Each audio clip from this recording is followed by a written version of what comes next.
Pergunta para vocês: o homem pode se salvar? Não tem. O homem não pode se salvar. O homem pode ser salvo? Dá a diferença, né? Interessante que os discípulos, quando aquele jovem foi a Cristo, Jesus falou assim: olha, é muito difícil um rico entrar no céu. E para enfatizar o ponto, ele falou assim: olha, é mais fácil um camelo passar pelo fundo de uma agulha que um rico ser salvo. Mas depois ele esclareceu mais, ele disse: olha, é muito difícil para quem confia nas riquezas ser salvo. Bem, os discípulos tinham um conceito assim: o rico é abençoado. Nós, pobres, quem falou para nós, né? E quando Jesus falou que os ricos não podiam se salvar, os discípulos ficaram preocupados. Fizeram uma pergunta muito importante.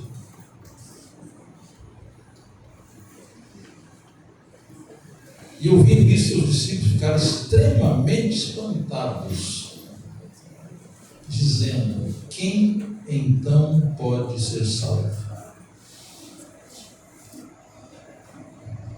Então, queridos, a salvação é uma impossibilidade humana.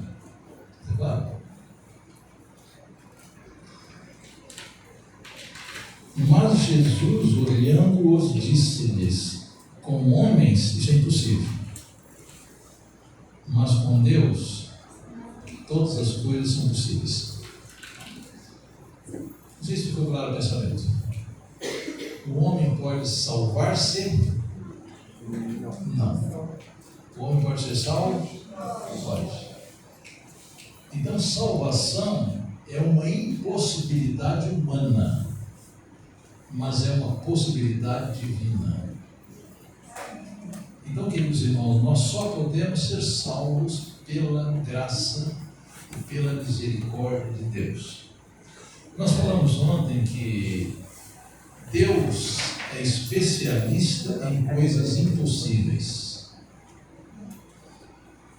Em Romanos, no capítulo 4, vamos voltar para terminar. Os irmãos acham que pode ficar até uma meia-noite por aqui?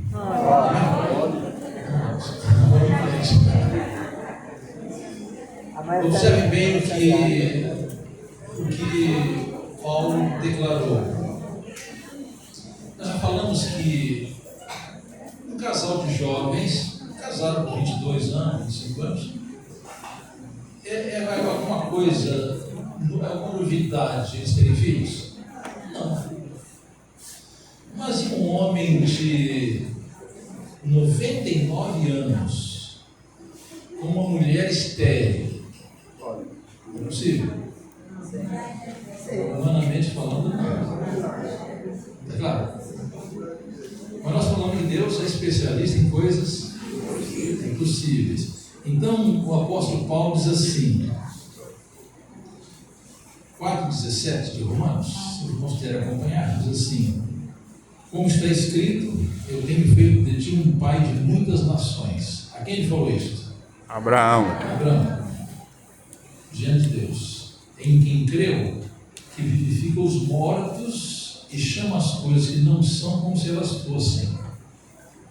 Agora observem bem o versículo seguinte, versículo 18, diz assim: o qual contra a esperança creu em esperança.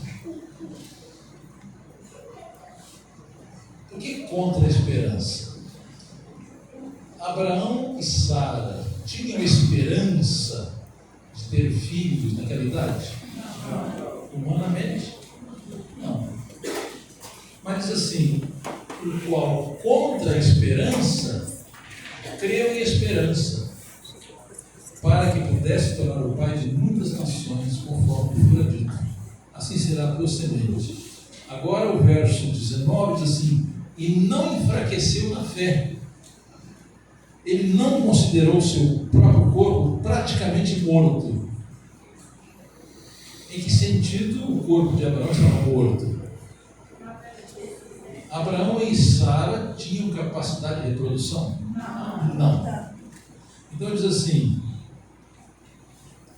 e não considerou o seu próprio corpo praticamente morto, quando já tinha quase 100 anos, nem ainda a morte do ventre de Sara. Sara era estéril e Abraão com 99 anos. Ele não vacilou da promessa de Deus por incredulidade, mas foi forte, dando glória a Deus. Verso 21. Estando ele plenamente convencido de que o que Deus tinha prometido era capaz de cumprir. E assim isso lhe foi imputado como justiça. Ora, foi escrito não somente por causa dele, isso lhe foi imputado, mas também por nós, a quem será atribuída aos que creem naquele que ressuscitou Jesus, nosso Senhor, dentre os mortos, o qual foi entregue por nossas ofensas e foi ressuscitado para nossa justificação. Agora, irmãos, um ponto que eu gostaria de trazer aqui à luz é o seguinte: quando deve ocorrer a nossa salvação? Quando deve ocorrer a nossa salvação? Agora, hoje. Claro. Há um texto muito interessante para você que diz assim: se você está bem com Deus hoje, você está preparado como se ele viesse hoje. Então, queridos, salvação é assunto para hoje. Para hoje, era amanhã. Não é amanhã. Vamos ao caso do ladrão na cruz. Irmãos, ninguém vai ser salvo pelo que fez. Nós somos salvos pelo que Cristo fez e faz por nós. Hebreus 3 diz assim: se hoje ouvirdes a sua voz, não endureçais o vosso coração. Bem, vamos a um caso do ladrão na cruz. O ladrão na cruz era ladrão. Já ouviram falar de bom ladrão? Não. Bom ladrão. Eu pergunto, existe bom ladrão? Não. Se é ladrão, não é bom. Se é bom, não é ladrão. Então aquele ladrão, quando aceitou a Cristo, deixou de ser ladrão. Às vezes cometemos um erro perigoso, mas olha, quando eu estava no mundo, eu roubava muito. Agora que eu estou na verdade, eu roubo só um pouquinho. Tu salvo? Não. Não é questão de roubar muito ou roubar pouco. É deixar de ser ladrão. Mateus 21 diz assim: ele se chamará Jesus, porque salvará o seu povo dos seus pecados. Irmãos, nós bem, se eu morro hoje sem Cristo, estou perdido. Se eu morro hoje com Cristo, estou salvo. Não precisa morrer para ser salvo, não. Você precisa morrer para ser salvo. Precisamos aceitar Cristo para ser salvo. Agora, isso aqui é uma questão diária. Eu já falei que não é difícil de entender a salvação, mas às vezes é difícil aceitar. Alguém, quando assim, você tem a sua salvação, a pessoa é tentada olhar para si. Aqui está um erro grave. O texto diz assim: quando eu olho para os meus pecados, eu pergunto como posso ser salvo. Quando eu olho para o Calvário, eu pergunto como posso viver dele. Então, onde deve estar centrada a nossa fé? Em Jesus crucificado por mim no Calvário. É uma questão diária. Eu me lembro uma vez, quando eu estava frequentando uma escola de inglês, e a professora sempre pergunta assim: vem cá, quem é você, o que você faz, qual é o seu trabalho? E ela perguntou, e você, qual é o seu nome, o que você faz? Eu falei, eu sou ministro do Evangelho. Aí a classe ficou parada, perguntaram assim, sabe fazer pergunta, né? O que você faria se você soubesse que vai morrer daqui a uma semana? E vieram respostas mais disparatadas. Um falou assim, olha, se eu soubesse que eu vou morrer daqui a uma semana, eu ia fazer de tudo, aproveitar tudo, aproveitar o mundo todo, antes de morrer. Outra pessoa falou assim, olha, se eu soubesse que eu vou morrer daqui a uma semana, eu só ia fazer boas obras, só ia fazer o bem. Mas aí perguntaram para mim, o que você pensa disso? Eu falei assim, olha, o problema não é daqui a uma semana, o problema é hoje.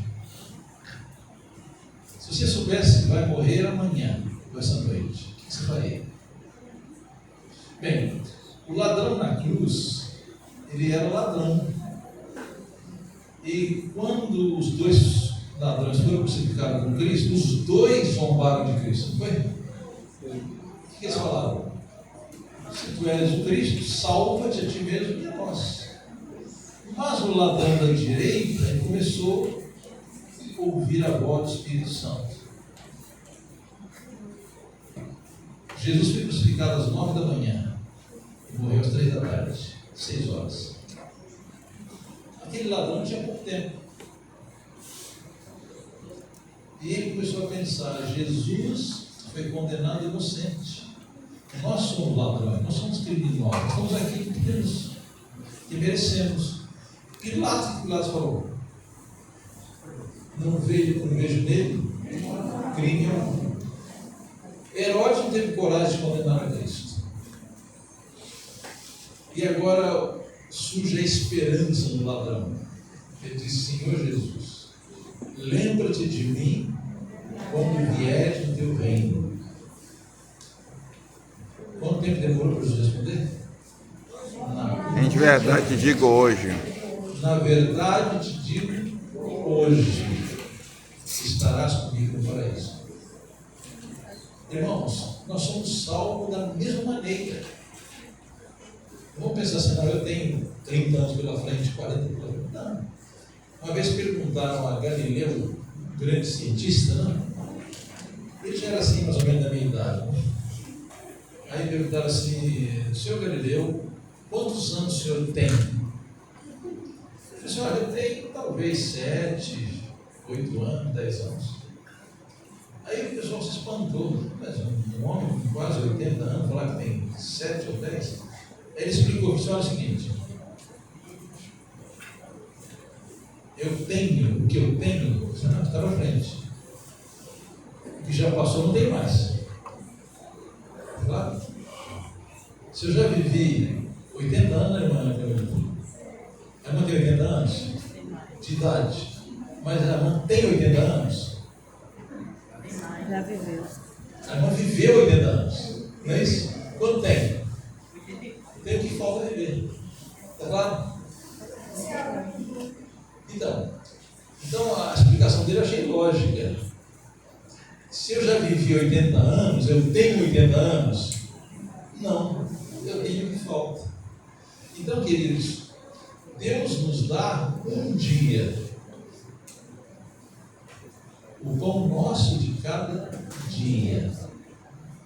Então, a minha salvação é para hoje. Não vou ficar sonhando, senão eu vou viver não sei quantos anos. Não sei, só Deus sabe. Então, a salvação é hoje. Se Deus me der um dia de vida amanhã, é mais um dia. É claro, Deus nos dá um dia de cada vez. E nós precisamos ser salvos hoje.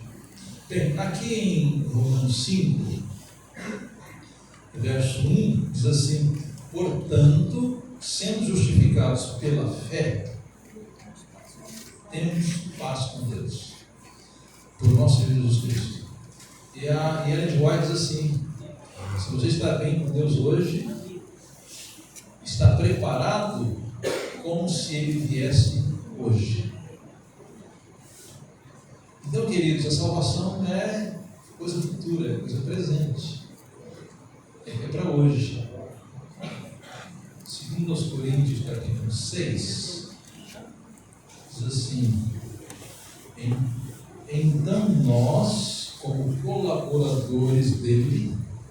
rogamo-vos também para que não recebais a graça de Deus em vão.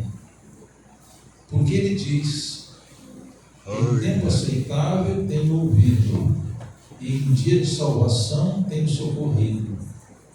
Eis aqui agora o tempo aceitável. Eis aqui agora o dia da salvação. Querendo no banheiro.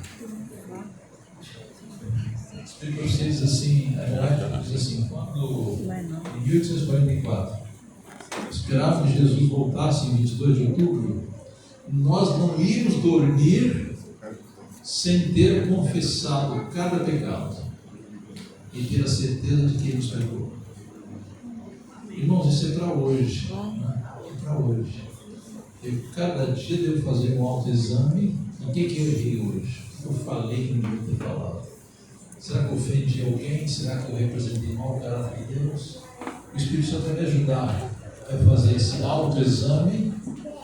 Confesso, recebo perdão sobre o pecado. Essa é a questão de hoje. Agora, voltando para Romanos capítulo 5, o apóstolo Paulo diz assim: sendo justificados pela fé, temos paz com Deus por nosso Senhor Jesus Cristo. Bem, quando o homem pecou, ele ficou em guerra contra Deus. Foi por isso que Jesus falou para a serpente: olha, eu vou pôr inimizade entre você e a mulher, entre a tua semente e a sua descendência. Esta semente da mulher, Jesus Cristo, vai esmagar a cabeça e vai ferir seu calcanhar. Então, quando o homem pecou, ele ficou em guerra contra Deus. No momento em que ele aceita Cristo, o que diz Paulo? Sendo justificados pela fé, temos o quê? Paz. Acabou a guerra. Acabou a guerra contra Deus. Verso 2 diz assim: pelo qual também temos acesso pela fé a esta graça, na qual estamos firmes e nos regozijamos na esperança da glória de Deus. Irmão, se eu aceito a Cristo hoje, eu posso ter certeza que eu vou participar da glória divina na sua volta. Verso 3 diz assim: não somente isto, mas também nos gloriamos nas tribulações, sabendo que a tribulação produz a paciência. Diz a inspiração que as tribulações, as provas que passamos são obreiras de Deus para polir o nosso caráter. Quantas pessoas pensam que são boas, né? São boazinhas e tal, né? Quando vem a prova, aí ela vê quem ela é. A provação revela o caráter. Então, Deus permite provas, tribulações para nós, para nos conhecermos quem somos realmente. Verso 4 diz assim: a paciência, a experiência, e a experiência, a esperança. Verso 5: e a esperança não nos envergonha, porque o amor de Deus está derramado em nossos corações pelo Espírito Santo que nos é dado. Irmãos, quando a pessoa aceita Cristo, ela é perdoada. E um pensamento muito bonito diz assim: perdão de Deus é o transbordamento de amor redentor que transforma o coração. Quando a pessoa é perdoada, ela nasce de novo, ela é uma nova criatura, e ela não tem prazer no pecado. Irmãos, existe um pensamento perigoso de alguém que pensa assim: bem, eu sou salvo em Cristo Jesus, eu posso fazer o que eu quero.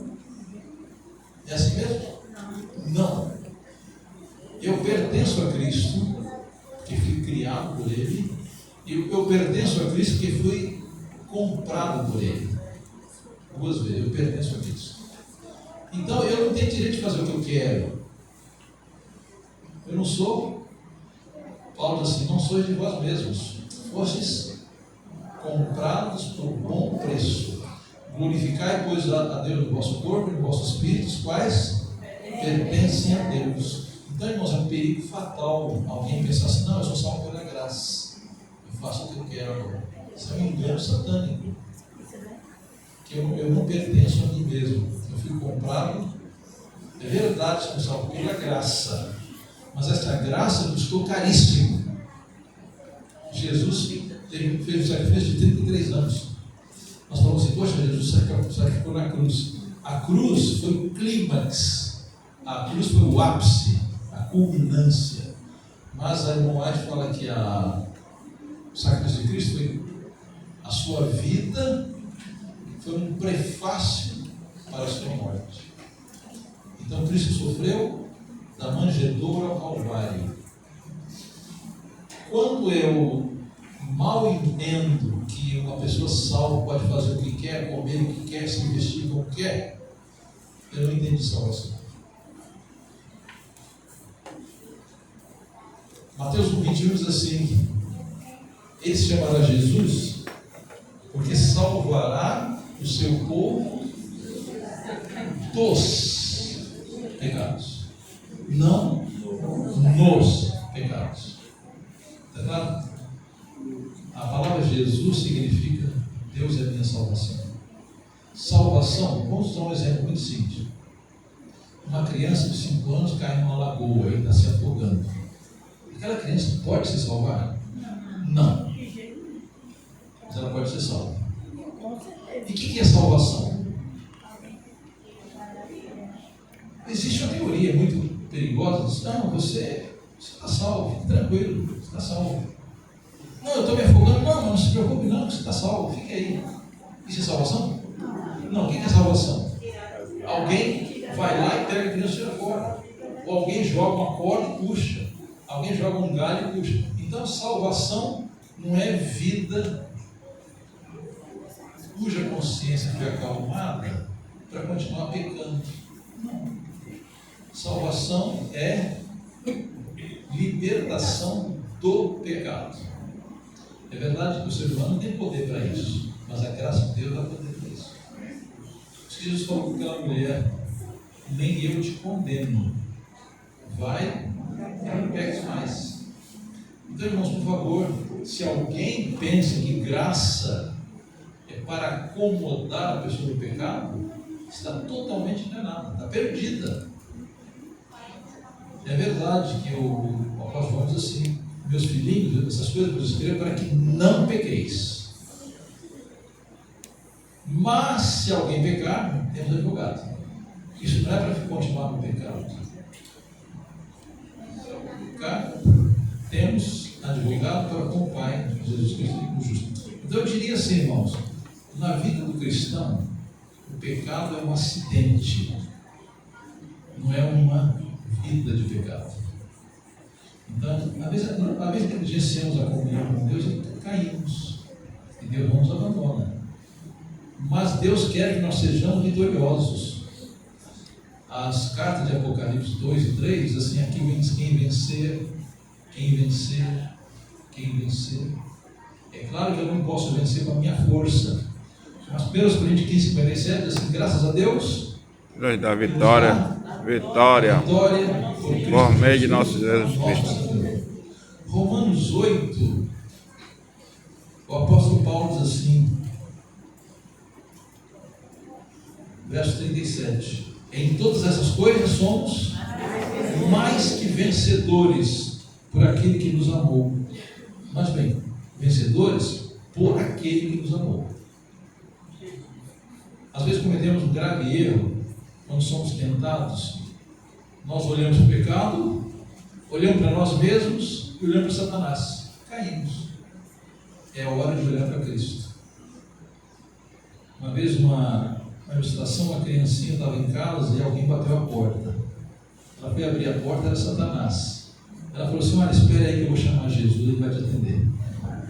O que o diabo fez? Tá claro? Então, não tente medir força com Satanás. Irmãos, tem que reconhecer honestamente que Satanás é mais forte que nós. Claro. Mas Jesus é muito mais forte que Satanás. Os chineses têm um ditado assim: se o teu inimigo é mais forte que tu, alia-te a ele. Um ditado chinês. Se o teu inimigo é mais forte que tu, alia-te a ele. Só que nós temos um amigo muito mais forte que Satanás. Alia-te a Jesus. Aqui está a nossa vitória. Irmão, a nossa vida pode ter altos e baixos, como teve Abraão, como teve Davi e outros. Mas tão logo esses homens reconheceram o seu pecado, se arrependeram, foram a Jesus e foram resgatados. E capítulo 11 de Hebreus estão ali a lista dos heróis da fé. Eram homens perfeitos? Não. Eles cometeram fraquezas, caíram, levantaram e venceram, pela graça de Deus. Vamos continuar aqui com Romanos 5. Esse ponto eu queria destacar bem para os irmãos, verso 5. O amor de Deus está derramado em nosso coração pelo Espírito Santo nos foi dado. Em Hebreus capítulo 8, aqui o apóstolo Paulo, ele fala do novo concerto. 8:16. Vejam que maravilha de promessa. Né? Hebreus 8, 10 a 12.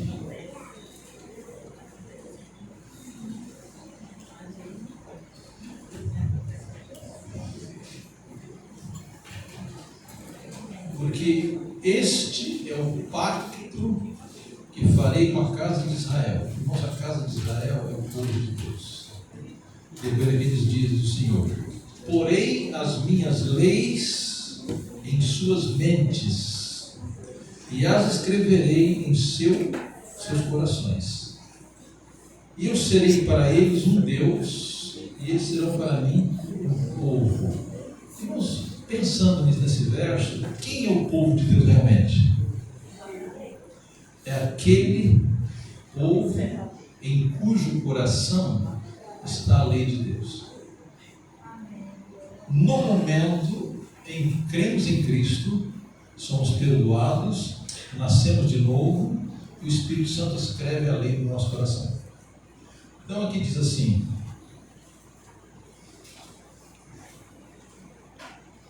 vou repetir o verso. Este é o pacto que farei com a casa de Israel depois daqueles dias, diz o Senhor. Porei as minhas leis em suas mentes e as escreverei em seus corações. E eu serei para eles um Deus, e eles serão para mim um povo. E eles não ensinarão cada homem ao seu próximo, nem cada um ao seu irmão, dizendo: conhece ao Senhor, porque todos me conhecerão, do menor até o maior. Porque serei misericordioso para com suas injustiças, e de seus pecados e de suas iniquidades não me lembrarei mais. Aqui Deus promete, primeiro passo, precisamos conhecer a Cristo. João 17,3 diz assim: o que é vida eterna? Que te conheçam a ti, como único Deus verdadeiro, e a Jesus Cristo a quem enviaste. E a inspiração diz assim: conhecer a Deus equivale a amá-lo. Conhecer a Deus equivale a amá-lo. Então vamos fazer um tipo de resumo da salvação. O livro Desejado tem um roteiro de salvação. Lá diz assim: como então podemos ser salvos? Como podemos ser salvos? Irmãos, quem dá o primeiro passo de uma salvação? Quem dá o primeiro passo? Deus. Quando Adão pecou, fugiu de Deus, e Deus veio: Adão, onde estás? Deus não queria saber a posição geográfica de Abraão. Ele queria que Abraão reconhecesse: poxa, onde eu estava e onde eu estou agora. Deus queria convencê-lo que ele precisava ser salvo. E Adão começou a se justificar. A mulher que não me desse, aí a cobra que tu criaste, cada um jogou a culpa no outro. Mas mesmo assim Deus enviou seu filho para morrer e Adão foi salvo. Né? Bem, o texto inspirado diz assim: a luz que irradia da cruz revela o amor de Deus. O primeiro passo é Deus que dá. Seu amor nos atrai a Ele mesmo. Se não resistirmos a essa atração, seremos levados, observe, a voz passiva, né? Seremos levados ao pé da cruz. Quando chegamos ao pé da cruz, o Espírito Santo produz em nós arrependimento. Arrependimento não é obra do homem, é obra de Deus, no homem. Quando nos arrependemos, somos perdoados ou justificados. Justificados, nascendo de novo para uma nova vida. E agora o Espírito Santo imprime a lei no nosso coração. Agora, irmãos, eu não obedeço para ser salvo, mas eu fui salvo para obedecer. A obediência é um fruto da salvação. E agora o Espírito Santo vai continuar trabalhando no nosso coração, revelando nossos pecados, para que nós batalhemos contra ele constantemente pela fé. Então a salvação é dom de Deus, é obra de Deus por nós. Cristo viveu por nós, morreu por nós, ressuscitou por nós, intercede por nós e voltará para nos levar ao lar celestial. Enquanto Cristo obra por nós, o Espírito Santo opera em nós, revelando nossos pecados, a nossa necessidade de vitória. Aqui está uma maravilhosa promessa, irmãos. Quero repetir: salvação é para hoje. Antes de dormir, eu devo fazer um autoexame. Se eu cometi algum erro nesse dia, algum pecado, vou ao pé da cruz. Jesus me perdoa e eu durmo em paz. Se essa for a minha última noite, estou em paz com Deus. Amém. Essa é uma questão diária. Bem, capítulo 5, vamos voltar um pouquinho lá. Diz assim, verso 6: porque estando nós ainda sem força, Cristo a seu tempo morreu pelos ímpios. Pois dificilmente alguém morrerá por um homem justo. Talvez alguém ouse morrer pelo homem bom. Mas Deus demonstra seu amor para conosco em que Cristo, sendo nós ainda pecadores, Cristo morreu por nós. Portanto, muito mais agora, tendo sido justificados pelo seu sangue, seremos salvos da ira por ele. Porque sendo nós ainda inimigos, fomos reconciliados. Se nós, sendo inimigos, fomos reconciliados com Deus pela morte de seu Filho, muito mais, tendo sido reconciliados, seremos salvos pela sua vida. E não somente isso, mas também nos regozijamos em Deus por nosso Senhor Jesus Cristo, pelo qual agora recebemos a reconciliação. A morte de Cristo nos reconciliou com Deus. Nós estamos em paz com Deus. Verso 15 diz assim: mas o dom gratuito também não é uma transgressão. Porque se pela transgressão de um morreram muitos, muito mais abundou a graça. Irmãos, Paulo repete que onde o pecado abundou, superabundou a graça. Verso 17: porque se pela transgressão de um homem a morte reinou por meio de um, muito mais que recebem a abundância da graça e do dom da justiça reinarão em vida por meio de um, Jesus Cristo. Porque assim como pela transgressão de um veio o juízo sobre todos os homens para a condenação, assim também, observe aqui, pela justiça de um. De quem? Justiça de Cristo. Veio o dom gratuito a todos os homens para a justificação de vida. Queridos irmãos, a graça de Deus é muito maior que o nosso pecado. O pior pecado que o homem tem praticado, no momento que ele vai a Cristo, ele é perdoado abundantemente. João 10:10 diz assim: o ladrão não vem senão para roubar, matar e destruir. Eu vim para que tenham vida, e vida em abundância. Deus nos quer quer dar não somente qualidade de vida nessa terra, ele dá qualidade de vida nessa terra, mas ele quer dar muito mais, ele quer dar vida eterna.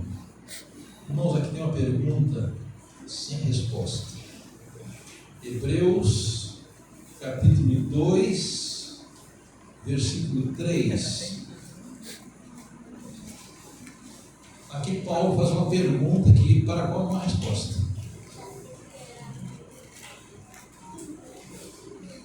A pergunta é a seguinte: como escaparemos nós se negligenciarmos tão grande salvação?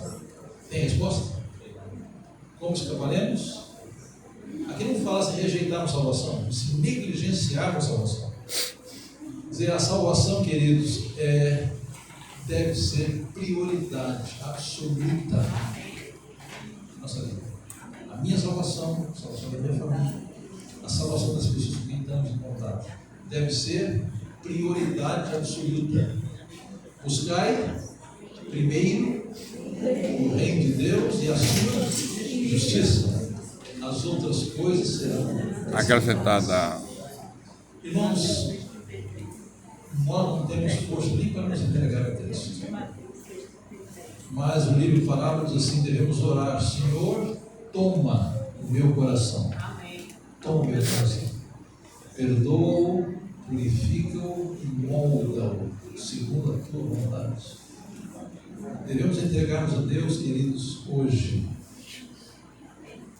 E crer que Ele nos aceita. Interessante quando aquele leproso de Mateus capítulo 8, eu fico maravilhado com esse milagre. Observem: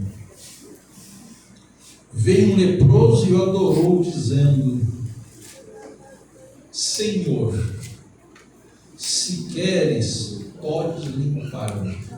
Vamos ver aqui a sabedoria dessa oração. Aqui diz assim: o leproso, ele que viu um leproso e o adorou. Qual a primeira coisa que o leproso fez? Ele se prostrou perante Jesus. E a oração dele foi: Senhor. Reconheceu Jesus como Senhor. Se tu queres, quer dizer isso: seja feita a tua Vontade. Se tu queres, podes limpar-me. Ele adorou Jesus, chamou Jesus de Senhor e falou: Senhor, se tu queres, submeteu a vontade de Cristo, podes. Reconheceu o poder de Cristo. Podes limpar-me. Irmãos, Jesus não esperou. Diz assim: Jesus estendeu a sua mão, tocou-o, dizendo: quero ser limpo. E imediatamente a sua lepra foi purificada.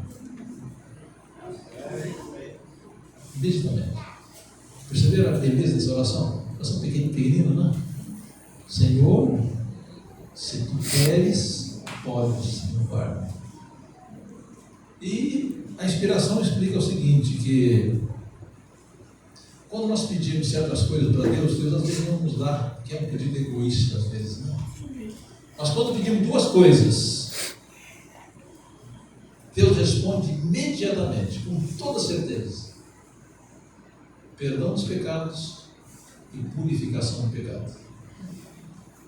Provérbios diz assim: aquele que esconde as suas transgressões Nunca prosperará.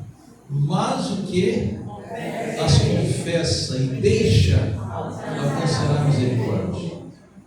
1 João 9: se confessarmos nossos pecados, Ele é fiel e justo para fazer duas coisas: nos perdoar e nos purificar. Irmãos, essa oração Deus responde no momento. Podemos ir para a cama hoje com a certeza do perdão. A certeza. E João diz assim: quando pedimos a Deus de acordo com a sua vontade, podemos ter certeza que nos ouve. Nós costumamos dizer assim: junta a fome e a vontade de comer, né? Quer dizer, eu preciso do perdão e Deus quer me perdoar. Eu preciso vencer meu pecado e Deus quer me purificar. Então eu posso ter certeza absoluta que Ele vai me atender. Amém. E vou descansar salvo em Cristo. Amém. Queridos, essa experiência diária, todos os dias devemos entregar-nos a Deus e deixar que Ele faça a sua obra em nós. Quantos querem ter essa experiência com Cristo? Amém. Deus seja louvado. Amém.